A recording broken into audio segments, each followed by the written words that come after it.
I just don't get it. Why the hell OpenAI has given their APIs to build wrapper products when they have decided to take all such companies head on? Hi, I'm Gaurav, the PMF guy, and today I'm going to give you my 2 cents on OpenAI's latest release 4.0 Canvas. So it's basically a very early version. Like you can see on the official announcement on Twitter that's being done, that it's only going to be available for Plus and Team users. So if you're on a free plan, you will not be able to get access for Canvas immediately. But what it's promising to do is that it's going to be a canvas wherein you can do everything that you were not able to do earlier, for which you had to go to other tools that were in the market for blog writing and even for coding and everything. Hold on to it. I'm going to cover every part of that in this video. But let's just read through it. That it's saying that in Canvas, ChatGPT can actually suggest edits, adjust length, change reading levels, and offer inline feedback. This is exactly what other tools in the market were offering when they built these wrapper products. But I think for them, the businesses are gone. Like, I don't think so that with this release, they're going to have any further value prop to offer to their customers. I would really look forward for such companies, to name a few, like Copy.ai, Jasper, Writesonic. They all were built with such concepts, but I think what's the future for them? Only time will tell. So this is very interesting that it's gonna suggest you edits. It's gonna work alongside. You can now collaborate also with your friends or maybe your colleagues on it together to work on it. But what's the most bizarre and the most interesting fact at the same time is that it's also gonna work on your coding. So any sort of code that you're writing with the help of ChatGPT, it's not gonna only review it, it's gonna add logs to it, it's gonna add comments to it, it's gonna fix bugs, and it's gonna port it to other coding languages like JS and Python.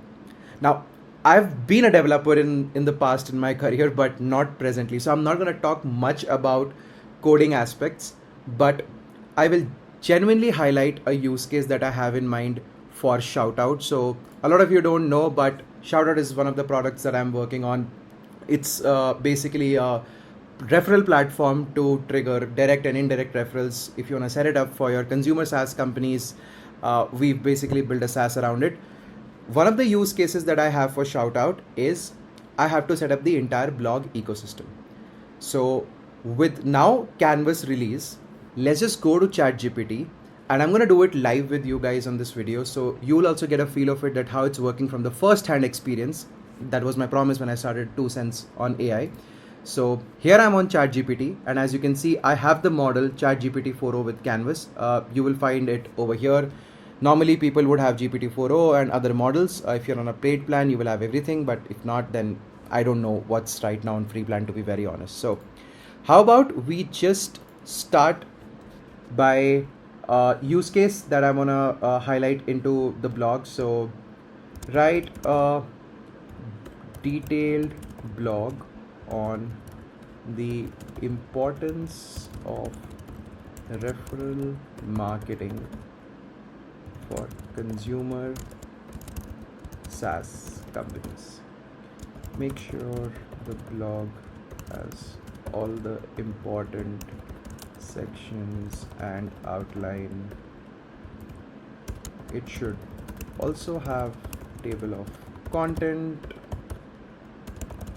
and I think I shouldn't mention that you are an expert in writing marketing and growth blogs for SaaS companies, so you better do your best job on this task. Very basic, very simple prompt. Not gonna experiment much because it's just showing it to you guys how this is gonna work. And even I'm trying it for the second time. I've tried it earlier, by the way.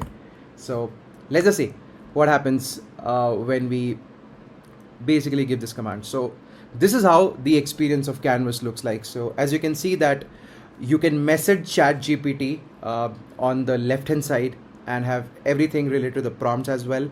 And on the right hand side, you can see the content is getting generated. Very similar to this was even Claude's experience with the latest release.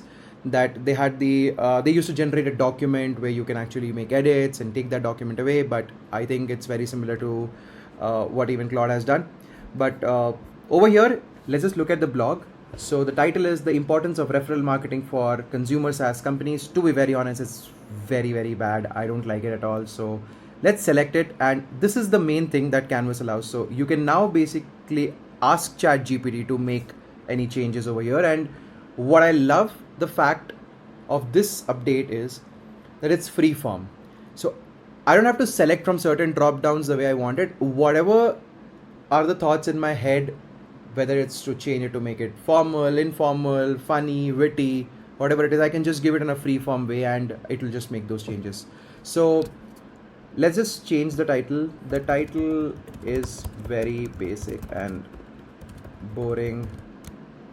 It should be compelling and engaging enough for the audience to read further. Make sure you make it better and optimize for the keyword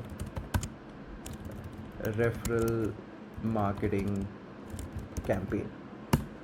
Let's see what happens after this. Why a winning referral marketing campaign is key to consumer SaaS success. Not bad. I'm gonna keep experimenting it later, but just wanted to highlight the feature very well, the way it works. The second part is now this small blurb that is there. How about we make it more detailed? So this is very crisp. Can you elaborate on this more? And I think, okay, table of contents. I still don't feel it's very much elaborated, but I think I'm gonna live with it, so it's okay. Table of contents is there. Introduction to referral marketing, why referral is crucial for consumer SaaS, benefits, best practices, real life examples, conclusion. Great. Not a bad example of how a blog should be structured. However, if you want a pro tip, if you want a what's happening? Sorry. If you want a pro tip on how the blogs are to be written using ChatGPT, I'm gonna give you a very, very interesting insight. Don't generate the entire blog and ask GPT to write the entire content. Go section by section and you will observe that the responses and the quality of content is going to be a lot more better. That's actually the ideal way to use any of the you can say LLMs in the market, be it for writing, be it for image generation, be it for voices, for whatever use case you have and you're using AI. Go in bite sizes to get the entire thing done, because if you actually want to get everything at one shot, the context is lost when basically the tokens are processed the later end. So it's a little detailed out. I can explain it to you later in some of the other video, but that was just a quick insight to help you, that go block by block, like ask for just introduction first, then ask for benefits, and you will see a very different kind of a reply, and a very high quality content can come out of it. Great. Coming back to what Canvas offers. So if you see this pen icon, this is very interesting. You can add emojis, you can add a final polish, you can change the reading level, you can adjust the length of the blog, and even suggest edits. Now, this is very weird according to me. Like, why you are asking or saying that suggest edits when you only have written this blog? I find it quite weird that it should be perfect if it is done by you in the first place. But I'm not sure. Maybe for some use cases it might come relevant, but for a blog, I didn't get the real meaning of it, that what it means and what it does. Okay, so what we're gonna do is we're gonna try these features one by one. So let's just say we select these bullet points and we ask them to add emojis. So if you click on it, what it's gonna do is it's gonna scan the entire doc and understand the context from where it should add emojis and what sort of emojis would be relevant. However, in my first impression, it looked to me that it's going to add emojis to the entire document. But since I've tried it earlier once, I figured it out that it's just going to add in that particular section itself. As you can see, there are certain emojis added over here and the remaining content remains as it is. Now let's look at the second, add final polish. What add final polish does is whatever sort of grammatical errors, if it is there, maybe you have typed out and you have made some changes over here, like if you just do this and if you basically type something random and you basically add a final polish, what it's going to do is it's going to make sure that it fixes.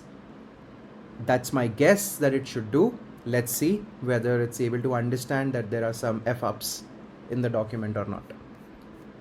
So it's scanning the entire document, and I think at the end part I added some random stuff. So let's see. As you can see that the consistency, clarity and smooth flow is throughout. Whatever randomly I typed in the middle is all gone. So I think my hunch was right. That's what it does. The next part is reading level. Let's explore. Keep the reading level high. I don't know what it means, to be very honest. Let's see what it does. So editing. Okay.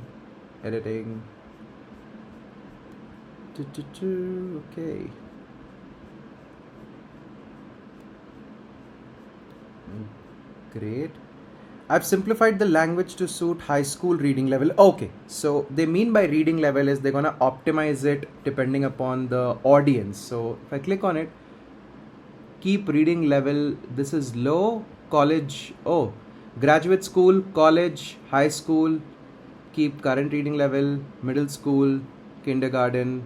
Okay, so keep current reading level is appropriate in my opinion, so it should stick to it.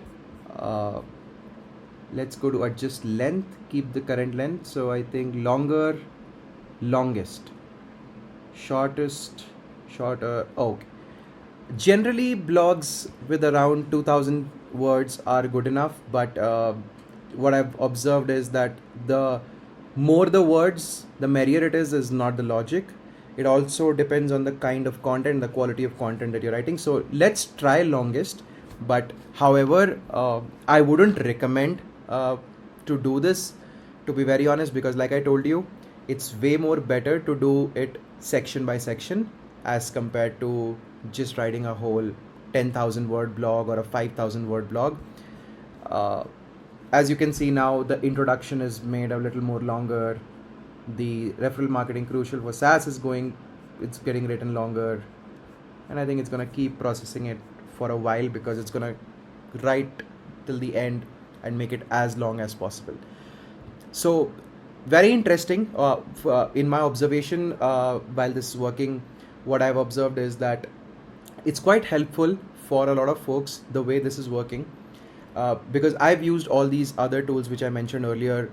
I don't want to demean any tool or mention that what they're going to do in future, but those use cases were very valid for them when they built the product, but this was exactly what they were offering. Now since I have ChatGPT subscription, the propensity for me to buy another tool just reduces down. So I think for that particular TAM which they were acquiring, ChatGPT is just entered into that space and they want to also eat that particular piece. So that's kind of weird for me because they only offered these APIs to build products and now they're launching these products. Only God knows what Sam Altman is up to be very honest. Okay, and the last part is suggest edits. So let's just explore what suggest edits also does, and let's see what's happening at the beginning of the document. So okay, consider adding a brief explanation why referral marketing has become popular, such as increasing trust in peer recommendation. I mean, that's what's the most bizarre part. Like, when you know it, why haven't you written it at the first place? I mean, I just don't get the logic of this suggest edit, but maybe it could be relevant while you are writing a tweet, or I think one of the use cases could be that on a free form, when you are typing it out over here in this document and you want to get some suggestions on that, it might come really, really handy. But I'm really not sure that people use ChatGPT to come and document their thoughts. Generally, Notion, Coda, and other tools which are there where I go and scribble my content out. But if I think it's done with that intention that you can come here and you can also start typing it out. So that could be the reason as well. So let's say apply, and I think once I hit apply, the selected part would get changed. It would, yeah, exactly. This is pretty much what it does, and similarly it's going to keep suggesting wherever the changes are possible. Okay, great. So like I said, I'm not going to pro on coding, so I'm not going to talk about that in this particular video, but from a blogging and writing any sort of content perspective, this is really, really great. The way it's working, the kind of functionality it is there. The best part is that it already has intelligence of whatever I've done it in the past. Let me also give you a quick snippet about it. That how about I select the entire blog, and I think Control A should work, but that's technically not working. So let's just scroll here and select here and ask ChatGPT. My bad. Okay, so ask ChatGPT, since you already know about shout out, why don't you add a section in the blog which talks about making referral marketing easy and seamless for consumer SaaS companies. I don't know why the typing box has gone away, but let's just press enter and see what happens. So whatever prompts you're giving, as you can see on the left hand side, the prompts are visible. So it's suggesting it made 2 edits. I've added a section about how shoutout is easy, so let's just do a quick Control F and find out where shoutout is. Okay, so 8th section, conclusion, how shoutout makes referral marketing easy. That's actually weird because it should not have added after shoutout. But automated campaigns, user friendly, customizable rewards. I think whatever information it's talking about shoutout is pretty much correct, but the integration part of shoutout is not done in the best possible manner. It should have been. So let's just try to change it as well and see. This section of the blog shouldn't be at the end. It should be somewhere in the continuation of the flow of the blog. Can you rewrite and make the change? Okay. So let's just see what changes are being made if this section just goes away and it's just added in at some other place. It's still editing.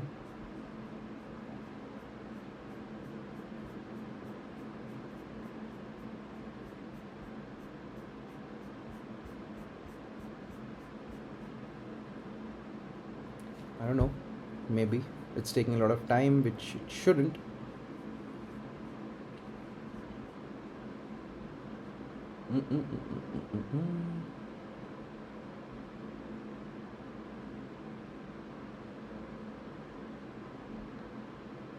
Okay, great. So I think the changes are done. Best practices for referral marketing, integrating, identify the right incentives, how shoutout, great, enhance customer loyalty, and now there's a section called how shoutout makes referral marketing easy, automated campaigns, great. So I think now the flow of the blog is pretty accurate. I think that's it from this particular video. The new feature release of Canvas is pretty awesome according to me. I'm gonna give a thumbs up on this release. It's gonna be very, very helpful for me to come up with all the blogs and write content about it. Great discovery for today for you all. Hope you like the video. I'm gonna be back again soon with another one. Until then, bye.